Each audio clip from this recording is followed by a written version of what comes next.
मुझे नहीं फर्क पड़ता ये तुम जो है 11th में पढ़ रहे हो कि अपने जेई के प्रिपरेशन के लिए पढ़ रहे हो कि किसी और प्राइवेट कॉलेज के प्रिपरेशन के लिए पढ़ रहे हो। तुम्हें अगर स्ट्रेट लाइन पढ़ना है तो this is the lecture for you. अगर तुम्हें समझना है स्ट्रेट लाइन के बारे में एवरीथिंग। टॉप आस्क्स यू कि अगर चेंज इन एक्स 1 होगा तो फिर चेंज इन वाई कितना होगा। ये क्यों मैं थोड़ा बहुत कितना आसान बना रहा है उसे। तो ये डिस्टेंस आपका पैरामीटर की तरीके से बहुत अच्छे से यूज हो सकता है। तो इतना कर लेने के बाद एक form of equation of a line बचा है, भूला नहीं हूं मैं, लेकिन उससे पहले मैं आपको इंट्रोड्यूस करना चाहता हूं two point and a line. माने कि अब हम लोग क्या करेंगे, हम लोग जो जो पॉसिबिलिटीज हैं of the relationship between a point on the coordinate plane and a line in the coordinate plane, वो उसके बारे में बात करेंगे। तो basically point and a line में क्या क्या बात करेंगे, पहले इसका माइंड मैप एक बना लेते हैं। तो ये माइंड मैप बना लेना, जगह छोड़ देना फॉर्मूले के लिए, बाद में जो फॉर्मूले निकलेंगे वही टेबल में भर देना, ठीक है। तो पॉइंट एंड लाइन में basically the point can lie on the line और not on the line, lies on the line और does not lie on the line, और कुछ तो हो ही नहीं सकता जी। अगर if it lies on the line तो it satisfies the equation of the line.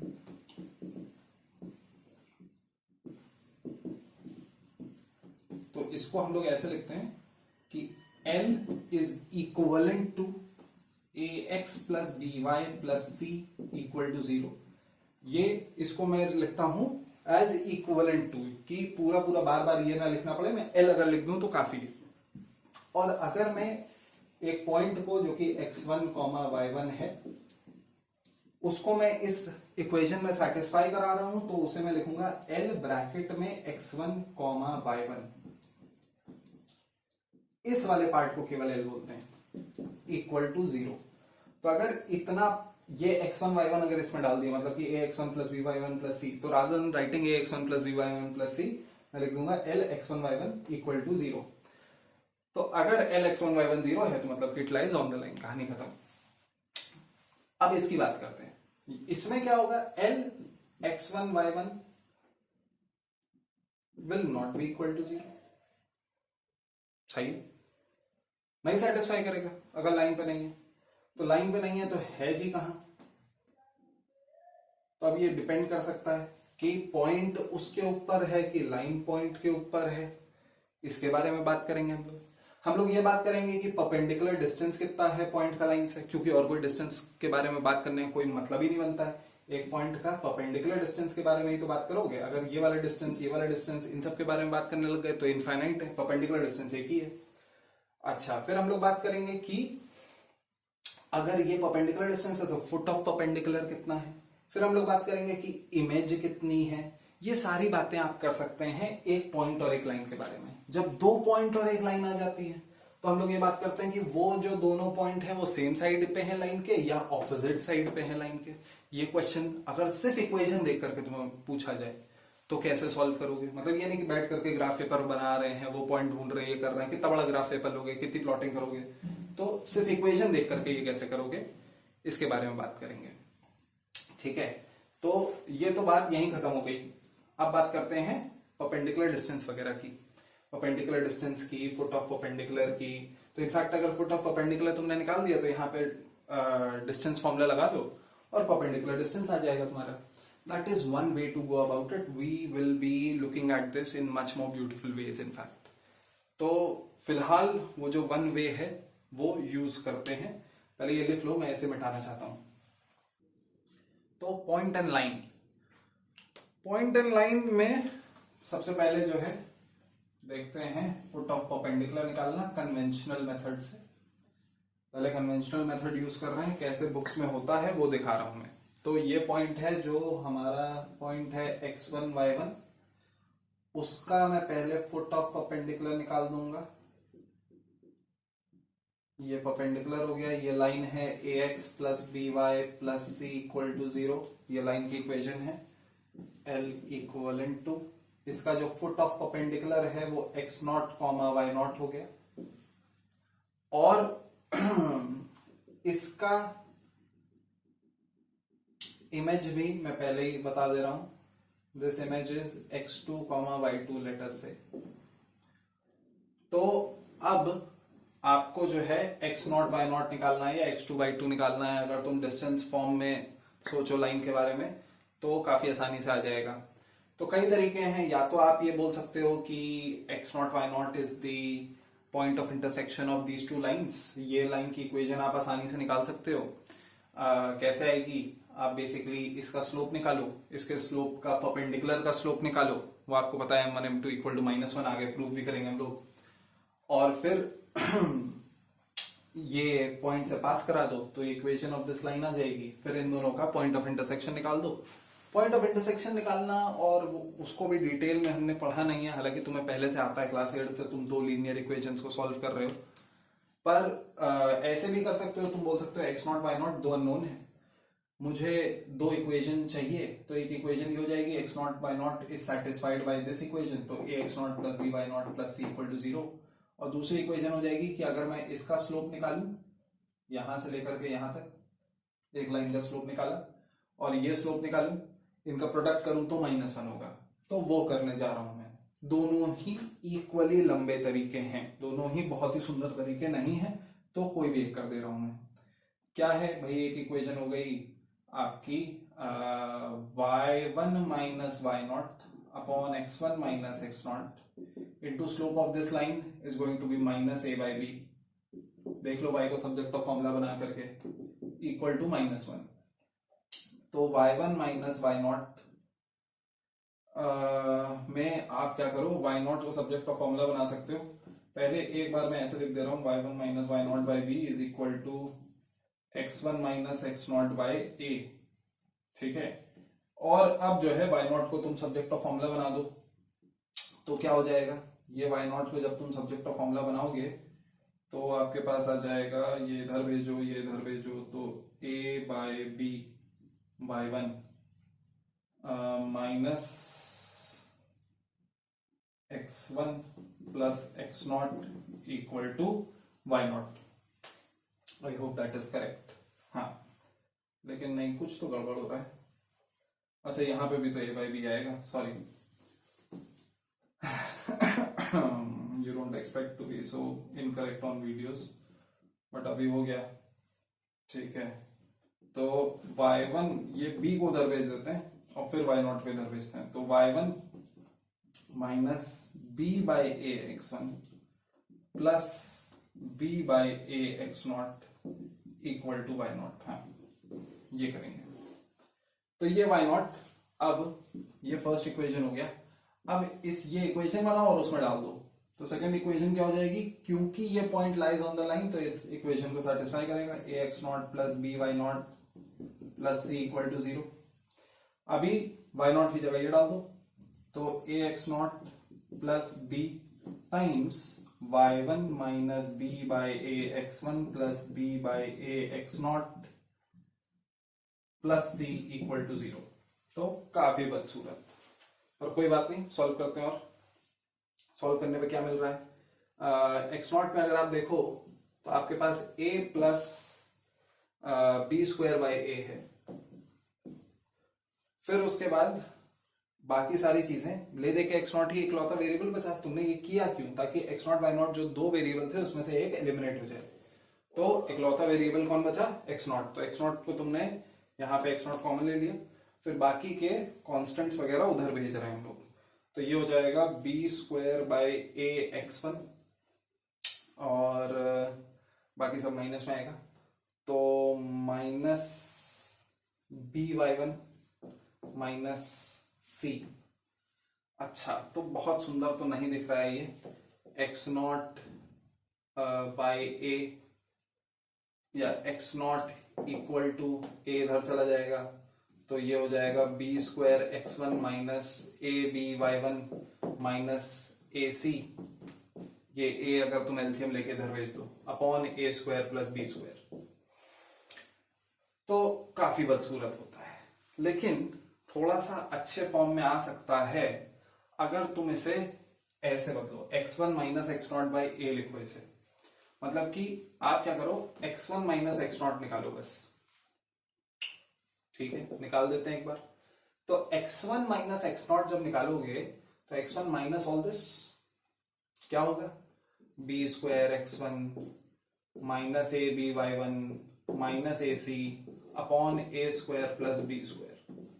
यहां पे एलसीएम लो तो x one minus x naught equal to A square x one plus B square x one plus A B Y one plus A C upon A square plus B square. अब यहां पे अगर आप देखें तो sorry, यहां पे minus B square x one नहीं लिखा, minus B square x one plus A B Y one plus A c. तो बी स्क्वायर एक्स वन और दोनों कैंसिल आउट हो जाएंगे, और a square x one a B Y one और a c में ए कॉमन है, तो a times a x one plus B Y one plus c आ रहा है। ये याद करने में इतनी मुश्किल नहीं होगी। तो क्या बचा, X one minus x naught by A equal to L में एक्स वन वाई वन डाल दो by A square plus B square. और ये तुमने पहले ही प्रूफ कर दिया था कि X one minus x naught by A is equal to Y one minus Y naught by B. तो ये ऐसा नहीं है कि अब ये एक्स नॉट निकाल लिया तुमने, अब बैठ करके किसी इक्वेशन में डालो एक्स नॉट फिर वाई नॉट निकालो, वो नहीं करना है। ये भी इसी फॉर्म में, काफी सिमेट्रिक फॉर्म में आ चुका है। तो this is to find coordinates of foot of perpendicular, foot of perpendicular के coordinates x naught Y naught है, ऑफ अ पॉइंट, वो पॉइंट के coordinates x one Y one है ऊपर के फॉर्मूले में, ऑन द लाइन, लाइन की equation a x plus B Y plus C equal to 0 है। लिख लो भाई।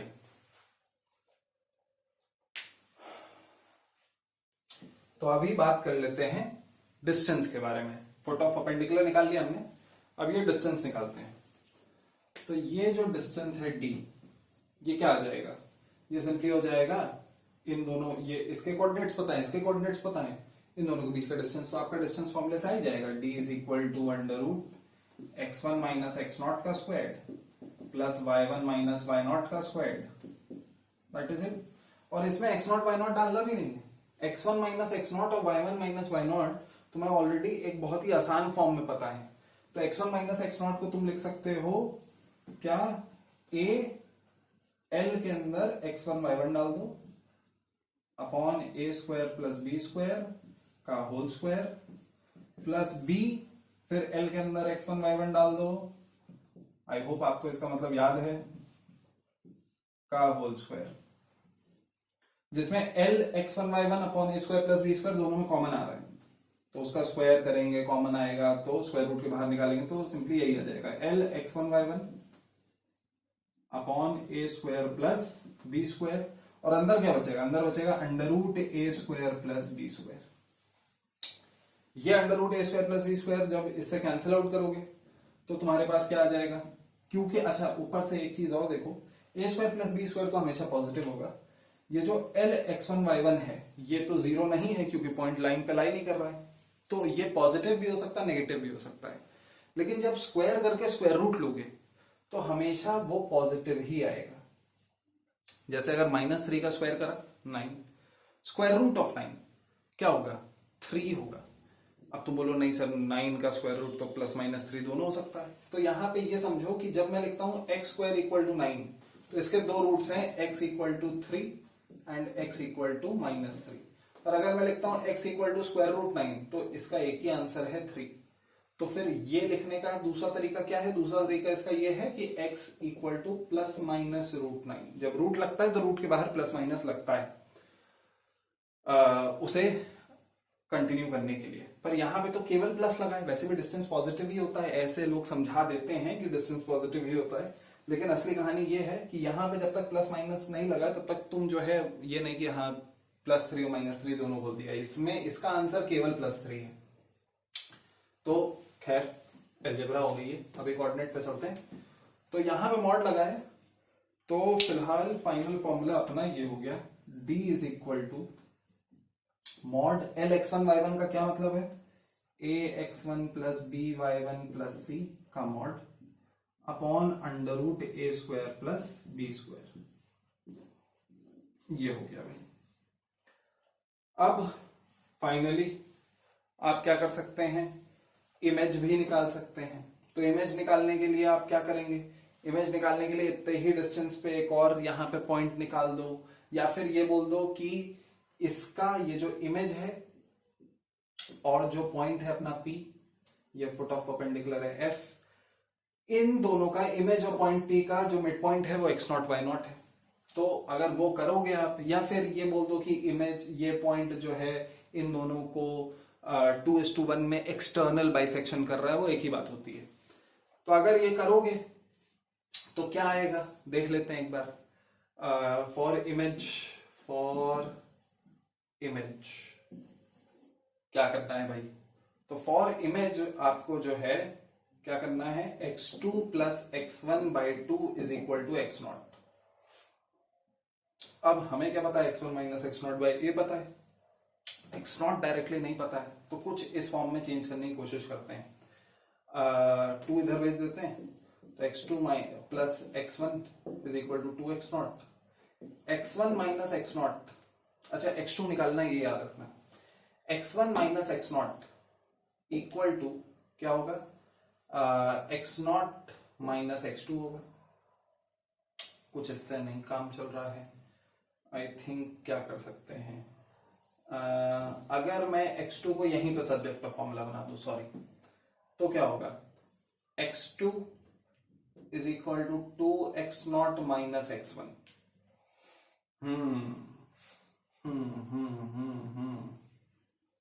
तो अगर x1 तो देखो मुझे पता है, तो x1 अगर मुझे पता है तो मैं इसे लिख सकता हूं 2x0 - 2x1 + x1। इसको मैं लिख दूंगा 2 टाइम्स x0 - x1 + x1। अभी इसको मैं लिख दूंगा 2 टाइम्स x0 - x1 को मैं लिख सकता हूं -ALX1Y1 upon A² + B² + x1। देखते जाओ भाई। अच्छा, फिर उसके बाद क्या कर सकते हैं आप इसमें, अब आप इसमें जो है A² + B² को एलसीएम लो, और यहां पे देखो -ALX1 को एक्सपैंड कर दो, तो x2 इज इक्वल टू तुम्हारा हो जाएगा -2A² x1। यार यहां पे तो जगह ही नहीं है, क्या करें, मिटा दें इसे, मिटा देते हैं।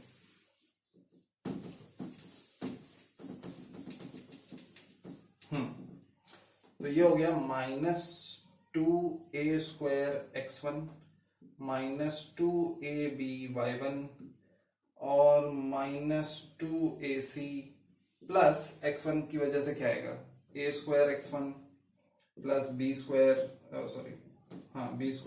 x1, that is it, upon A² + B²।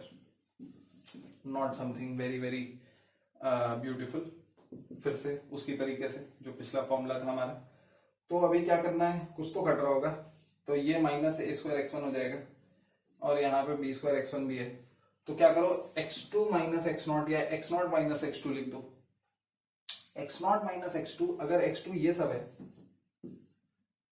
तो फिर से x1 - x2 क्या होगा, x1 - x2 करने पे कुछ आसान चीजें आई थी अपने पास, तो A² x1 plus B² x1, जब एलसीएम लोगे x1 के साथ, माइनस माइनस प्लस हो जाएगा, तो प्लस, अच्छा नहीं प्लस क्या, ये एक बच जाएगा, तो प्लस A² x1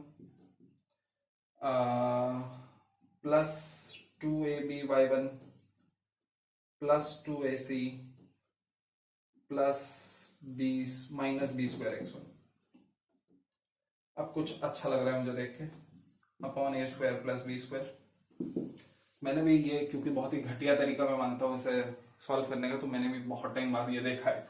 ठीक है, तो A square x1 plus A square x1 क्या हो जाएगा, 2a square x1, B square x1 minus B square x1 cancel out हो जाएगा, और यहाँ पे 2 कॉमन आ जाएगा, और कुछ और बच रहा है भाई, a कॉमन ले लो, 2a, तो a x1 आएगा प्लस b y1 आएगा प्लस c आएगा अपॉन ए स्क्वायर प्लस बी स्क्वायर होगा। तो एक बार फिर से इसका जो फॉर्मूला है वो कुछ ऐसा होता है, ये अगर तुम ध्यान से देखो तो x1 माइनस x2 इसके लिए by a equal to 2 times l x1 y1 by A square plus B square is equal to y1 minus y2 by b। So this is formula for image of x1 y1 on the line ax plus by plus c equal to 0। ये उसका formula हो गया, जल्दी से लिख लो। तो देखो, मेरा ना मैथमेटिकली एक बिलीफ है कि, और इसको आप भी याद रखो, कि कभी भी अगर तुम कोई चीज सॉल्व कर रहे हो और सॉल्व करने के लिए कहीं कहीं कोई कोई वेरिएबल तुमने इंट्रोड्यूस करे और फाइनली वो वेरिएबल कैंसिल आउट हो गए, वो यूज ही नहीं आया आखिर में, या तुमने कहा कि हाँ यूज आए, तो हमेशा ये चीज ध्यान देना कि वो जो यूज आए वो इस वजह से आए क्योंकि तुम किसी और दिशा में सोच नहीं पा रहे थे, तुम्हें एक लंबा रास्ता ही पता था कहीं पहुंचने का, तुम और कोई रास्ते से सोच नहीं पा रहे थे, जिसमें तुम्हें यहां पे भी विजिट करना पड़ गया इस भी शहर को। तुम्हारे पास केवल नाव थी, तुम नाव से चले, तुम्हें पहुंचना यहां था, ये तुम्हारा ओरिजिन था, तो तुम्हें ए को भी विजिट करना पड़ गया। फिर फाइनली लेकिन ए तुम गई नहीं, पहुंचे तुम बी। अगर तुम्हारे पास गाड़ी होती, हेलीकॉप्टर होता, डायरेक्ट जा सकते थे ना। तो वो चीज मैथमेटिकली भी सोचो कि कभी अगर इतनी मुश्किलों के बाद, इतने गंदे गंदे एक्सप्रेशन आने के बाद अगर इतना सुंदर एक्सप्रेशन आ रहा है, क्या सुंदर एक्सप्रेशन आ रहा है, x1 minus x naught by A is equal to a x1 plus by1 plus c by a square plus b square is equal to y1 minus y naught by b। ये अगर आ रहा है तो जरूर कोई और तरीका भी एग्जिस्ट करता होगा, और यही मैंने भी सोचा, ये मेरा जनरल बिलीफ रहता है कि हमेशा कोई और तरीका एग्जिस्ट करेगा, जरूरी नहीं है जो किताब में लिखा है वही देखो, कुछ अपना सोचो। तो हमने क्या किया, हमने कुछ ऐसा किया, और ऐसा नहीं है कि सिर्फ हम ही ने किया, जरूर और भी लोगों ने किया होगा, पर यूजुअली किताबों में नहीं मिलता है। क्या कि अगर ये लाइन है ax plus B Y plus C equal to 0, और ये अपना पॉइंट है x1 y1, मुझे ये परपेंडिकुलर डिस्टेंस निकालना है, फुट ऑफ परपेंडिकुलर निकालना है, जो भी अभी वही पूरा प्रोसेस फिर से करेंगे। तो ये जो है काफी मुश्किल होती है निकालने में, ये सब जो फुट ऑफ परपेंडिकुलर वगैरह है। तो आप क्या करिए, आप ये सोचिए कि इस लाइन को अगर मैं y को सब्जेक्ट ऑफ फॉर्मूला या x को, किसी एक को सब्जेक्ट ऑफ फॉर्मूला बनाएंगे हम लोग, तो let us begin with y। तो y को अगर मैं सब्जेक्ट ऑफ फॉर्मूला बनाऊं तो minus a by B x minus C by b आ जाएगा। और अब ये जो y है इसको पहले फंक्शन ऑफ x लिख देते हैं, function of x is minus a by B x minus C by B.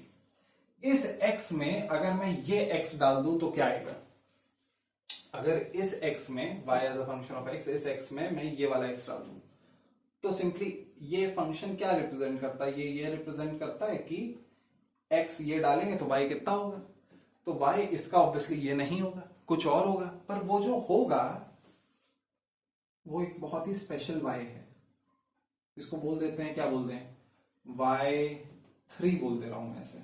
तो ये पॉइंट तुम्हारा हो जाएगा x1 comma y3। This x1 comma y3 lies vertically below this point, जो हमारा फिक्स पॉइंट है ऑन द लाइन जिसपे हमें परपेंडिकुलर डिस्टेंस निकालना है। हमें ये डिस्टेंस निकालना नहीं है, हमें निकालना परपेंडिकुलर डिस्टेंस है। पर ये पॉइंट हमें बहुत हेल्प करेगा। अगर अब यहां पे ध्यान से देखो तो क्योंकि ये वर्टिकली बिलो लाई करता है तो ये जो डिस्टेंस अगर मैं बोलूं L, तो ये L निकालना बहुत आसान है। L तुम्हारा सिंपली हो जाएगा y1 माइनस y3 का मॉड। मॉड क्यों लगा रहा हूं मैं फिर से, क्योंकि ऐसा हो सकता है कि y1 ऊपर हो, ऐसा भी हो सकता है कि y1 नीचे हो, तो y3 बड़ा होगा y1 से, तो y1 माइनस y3 का मॉड। पर अगर यहाँ पे तुम मॉड हटा दोगे तो ये L ये भी तुम्हें बताएगा कि ये ऊपर है कि नीचे है। तो अभी फिलहाल मैं मॉड भी लगाना है इस मेथड में प्रेफर नहीं करता हूं कि मॉड लगाओ फिलहाल ये देखते हुए। तो y1 माइनस y3 में तुम डाल दो, क्या हो जाएगा minus a by B x1 minus c by B. तो ये L कितना आ रहा है, यहाँ पे एलसीएम लो b का, तो L आ जाएगा by1 plus ax1 plus c। देख के कुछ लग रहा है कि हाँ ये तो मतलब आना ही था, फाइनल फॉर्मूले में आया हुआ है ये तो, लेकिन अपॉन b आ रहा है ये, तो फिलहाल अभी उसकी चिंता नहीं करो, ये L है। अच्छा, हमें क्या निकालना था, हमें ये डिस्टेंस निकालना था पहले, तो चलो ये डिस्टेंस निकालते हैं पहले। ये डिस्टेंस निकालने के लिए अगर मैं ट्रिग्नोमेट्री लगा दूं तो ये जो परपेंडिकुलर डिस्टेंस d है, तो ये L पता है, ये 90 डिग्री है, ये इन दोनों में से कोई भी एक एंगल पता चल जाए तो अपना काम हो जाएगा। अच्छा, लाइन से एसोसिएटेड एक एंगल हमें ऑलरेडी पता होता है, वो होता है ये थीटा। तो ये 90 माइनस थीटा, दूसरे कलर से बनाते हैं, बहुत घिच पिच हो जाएगा नहीं तो। ये थीटा, तो ये 90 माइनस थीटा, तो ये 90 माइनस थीटा, तो ये भी 90 माइनस थीटा, तो ये हो जाएगा तुम्हारा थीटा। ये जो थीटा हो जाएगा, इससे हमें ये पता चलता है कि d और कुछ नहीं है, L बाय कॉस, L का कॉस थीटा है। प्रोजेक्शन तो निकालना सबको आता है ना, L का कॉस थीटा ये होगा, L का साइन थीटा ये होगा, ये सबको समझ में आता है। आप ये देख सकते हो d by L cos theta है, तो d is equal to L cos theta. अब क्या टेंशन है, L निकल चुका है, कॉस थीटा निकालना है, तो cos theta in terms of क्या निकाल सकते हो तुम, फिर से थीटा tan थीटा के टर्म्स में आ जाएगा। तो cos थीटा तुम निकाल सकते हो in terms of tan theta, कैसे, 1 upon under root 1 plus tan square theta. या तो ऐसे कर लो, ये अगर तुम चेक करो 1 plus tan square theta sec square theta होता है, उसका अंडर रूट सेक थीटा होता है, 1 by sec theta cos theta होता है। इसका मॉड करना पड़ेगा क्योंकि फिर से अंडर रूट कर रहे हो तुम। या फिर तुम बोल सकते हो कि tan थीटा जी इस लाइन दा है माइनस ए बाई बी। तो अगर tan theta minus A by B है तो ऐसा भी हो सकता है कि ये माइनस है, ये बी, ये अंडर रूट ए स्क्वायर प्लस बी स्क्वायर, और ऐसा भी हो सकता है कि ये ए, ये माइनस बी, ये अंडर रूट ए स्क्वायर प्लस बी स्क्वायर। तो इस वजह से हम लोग मॉड लगाएंगे, b अपॉन अंडर रूट ए स्क्वायर प्लस बी स्क्वायर आएगा, cos theta is equal to mod of b upon under root A square plus B square. Mod क्यों लगाया, क्योंकि प्लस भी हो सकता है, माइनस भी हो सकता है। अपने को डिस्टेंस से मतलब है तो मॉड लगा दिया, ठीक है। अब यहां पे ये आ गया, तो क्या बचा, कुछ नहीं बचा, एल पता है, उसमें देखो नीचे भी आ रहा है, इसमें ऊपर भी आ रहा है, वो भी कैंसिल आउट होकर के अंडर रूट ए स्क्वायर प्लस बी स्क्वायर आ रहा है। हाँ, तो अंडर रूट ए स्क्वायर प्लस बी स्क्वायर तो आता ही था डी में, तो डी इज इक्वल टू क्या हो जाएगा, mod a x one plus B Y one plus c upon under root A square plus B square. Point line के ऊपर लाई कर रहा है कि नीचे लाई कर रहा है, वो तुम इसको देख करके बता सकते हो, y3 डाल करके, y3 y1 से बड़ा है कि छोटा है, तो ये डिस्टेंस आ गया। जहां तक ये फुट ऑफ परपेंडिकुलर की बात है, तीसरा कलर उठाते हैं यार, इसकी जो बात हो रही है, इसको बोल रहे हैं f, तो कोऑर्डिनेट्स इसके लेते हैं x0, y0। तो ये क्या हो जाएगा, इसमें जो है आप क्या करो, यहां पे कई तरीके से कर सकते हो, ये डिस्टेंस निकाल के इसका cos थीटा इसका sin थीटा ले सकते हो। ये दिख रहा है, दिखाऊं बड़ा सा, ये देखो, ये है सपोज, ये अपना पॉइंट था, ये अपना x1 y3 था, ये अपना परपेंडिकुलर डिस्टेंस था, सही है, ये x0 y0 है। अब क्या करो आप, यहां पे अगर तुम एक ट्रायंगल बनाओ तो आप देख सकते हैं कि अगर एक बार ये डिस्टेंस आपको पता हो, और ये डिस्टेंस कितना होगा, ये अगर l है, ये अगर थीटा है, तो ये डिस्टेंस l sin थीटा हो गया, और फिर ये थीटा लगाओ, फिर ये थीटा लगाओगे तो ये l sin थीटा का cos थीटा, ये l sin थीटा का sin थीटा, तो x0 तुम्हारा हो जाएगा, यहां तक का x क्या था, x1 था, तो x0 हो जाएगा x1 plus l sin theta का cos थीटा। दिख रहा है, नहीं दिख रहा है, एक बार फिर से देख लेते हैं, बहुत छोटा हो रहा है। कहां पे बनाऊं मैं, या तो देख लो इसी में, फिर से एक बार देखो यार, ये है, ये है, ये है, ये है, ठीक, ये पॉइंट है x1 y3, ये पॉइंट के कोऑर्डिनेट्स तुम्हें निकालने हैं, ये l तुम निकाल चुके हो, ये तुम थीटा निकाल चुके हो, तो ये क्या होगा, ये l sin थीटा हो जाएगा, this by this is sin theta, then this is l sin theta, और फिर इसका प्रोजेक्शन फिर यहां पे एक परपेंडिकुलर बना दो, तो इसका cos थीटा, क्योंकि ये भी थीटा है, तो ये इसका cos थीटा, ये इसका sin थीटा, ये इसके कोऑर्डिनेट्स तुम्हें पता है, इसके कोऑर्डिनेट्स क्या है, x1 y3।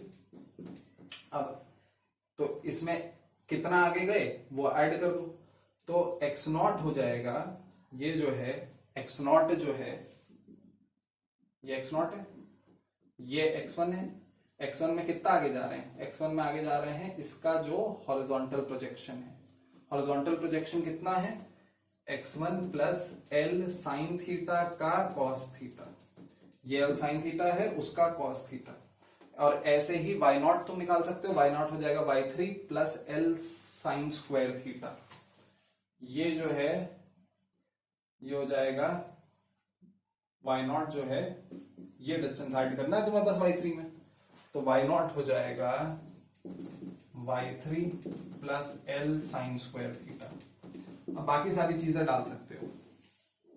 अब देखो जो x0 y0 आएगा फिर से वही, लेकिन ये सोचने का तरीका देखो, सोचने का तरीका क्या है, साइन थीटा cos थीटा वही सब आ जाएगा तुम्हारा इसी ट्रायंगल वगैरह से, और दिखने लग जाएगा कि ऐसा क्यों हो रहा है। सिमिलरली उधर भी जा सकते हो तुम, इमेज भी निकाल सकते हो, but all of this is being done geometrically. तो ये हो गया पॉइंट का डिस्टेंस लाइन से इमेज लाइन पे, और भी चीजें कि ऊपर लाई कर रहा है कि नीचे लाई कर रहा है। तो अगर जब भी पूछा जाए ऊपर लाई कर रहा है कि नीचे लाई कर रहा है, तो ये चीज नोट डाउन कर लो, ये जो लॉजिक है यहाँ पे सिर्फ ये ना लिखना कॉपी में, इसके पीछे का लॉजिक लिखना, इसके ऊपर की पूरी कहानी लिखना जो अभी मैंने समझाई है, कि अगर y को सब्जेक्ट ऑफ फॉर्मूला बना करके आप उसमें x1 डाल दो, तो फिर अगर वो जो y आया उसे मैंने y3 बोला, अगर y1 minus y3 greater than 0 है, then point lies above the line. अगर y1 माइनस y3, और यहाँ पे y3 अगर ना याद रहे तो y3 की जगह ये डाल दियो minus a by B x1 minus c by B. अगर ये लेस देन 0 है then point lies below the line. अब कई बच्चे कंफ्यूज हो जाते हैं, कहते हैं सर ये अबव कैसे बोल सकते हैं, इसको तो लेफ्ट भी बोल सकते हैं, और स्पेशली अगर लाइन थोड़ी सी ज्यादा स्टीप हुई तो इसको बोलते हैं सर अबव नहीं, इसको लेफ्ट बोलना चाहिए, और इसको बिलो नहीं, इसको बोलना चाहिए लाइन के राइट साइड पे लाई कर रहा है। तो लेफ्ट राइट आप इससे नहीं डिसाइड करोगे, क्योंकि जब लाइन ऐसे हुई तब अबव वाला पॉइंट राइट पे आ जाएगा तुम्हारे अकॉर्डिंग। तो left right is based on X and above below is based on Y, कि इसका वाई बड़ा है तो अबव, इसका वाई छोटा है तो बिलो। अच्छा, इसका एक्स बड़ा है तो राइट, इसका एक्स छोटा है, ये अब वाई अगर तुम डाल दो तो ये x3 आ जाएगा, और ये पॉइंट है, ये पॉइंट है फिर से x1 y1। तुमने यहां पे लाइन की इक्वेशन में क्या करा, तुमने लाइन की इक्वेशन में x को सब्जेक्ट ऑफ फॉर्मूला बनाया और y डाल दिया, तो जो पॉइंट आएगा वो ये होगा। जब y डालोगे तो कॉरेस्पॉन्डिंग वैल्यू ऑफ y आ जाएगी, x आ जाएगी, तो ये हो जाएगा x3, ये हो गया तुम्हारा x1। अब अगर x3 बड़ा है x1 से तो x3 तो line lies on the right, the point lies on the left. अगर x1 बड़ा है x3 से, ऐसा कोई केस है, तो point lies on the right, line lies on the left. तो ये चीज एक्सप्लेन कर लो अपने आप को, पॉज कर लो, एक बार रिवाइंड कर लो, मुझे फिर से बुलवा लो, उससे लिख लो, ठीक है। तो आज के लेक्चर में पॉइंट एंड लाइन में इतना ही रखते हैं, बाद में अभी ओरिजिन से रिलेट करेंगे इसे, और फिर पैरेलल लाइंस के बीच का डिस्टेंस भी उसके हेल्प से निकाल सकते हैं हम लोग, और एक और फॉर्म ऑफ लाइन बचा है वो भी इसके हेल्प से निकालेंगे। That will come in the next lecture, ठीक है। Thank you.